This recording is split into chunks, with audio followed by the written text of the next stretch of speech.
Wonder what that was about. I read every word and I know nothing. That's because my mind was somewhere else. Okay? So we want the reader to be metacognitive. Then, moving around the circle, around the triangle, are 3 essential ingredients for creating reader.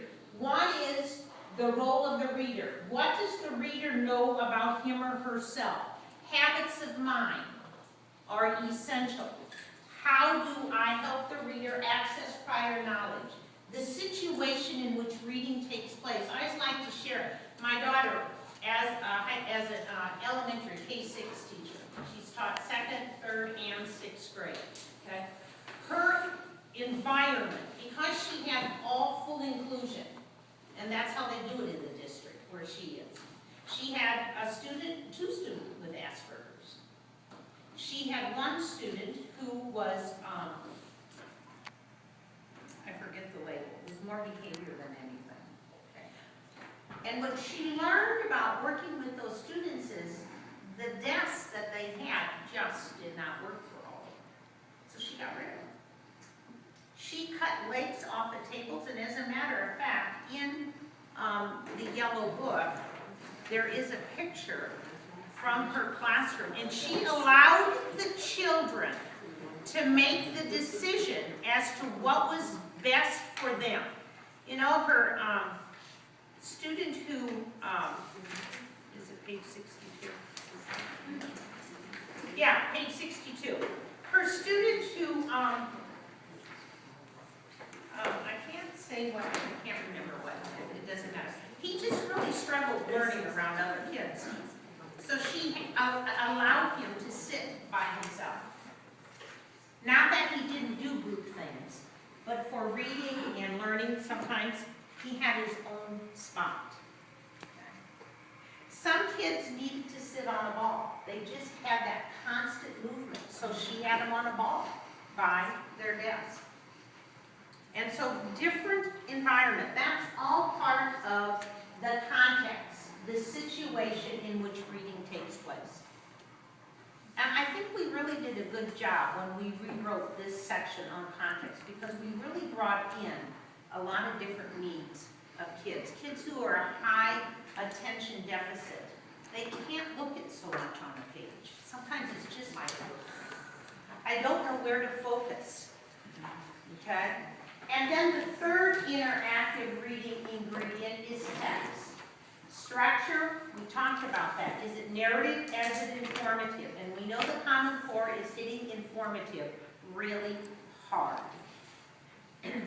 Vocabulary, and we're going to take a strong look at vocabulary today.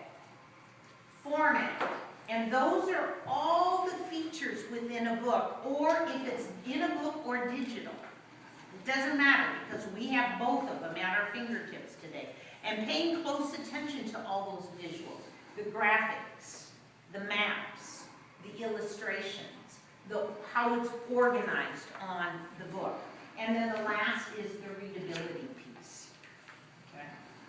Now, the frame for the graphic are principles of learning. And chapter 2 in your book talks about 8 principles of learning that work, affect, belong in all content areas at all grade levels. It's what we know about the learning process today.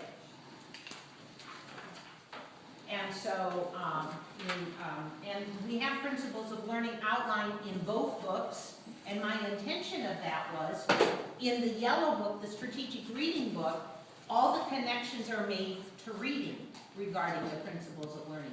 In the strategies book, all the connections are made to strategies you can choose from, examples of strategies you can choose from to highlight that particular principle of learning. So let's say if you're really working on before, during, the thinking, before, the thinking during, and the thinking after. Okay?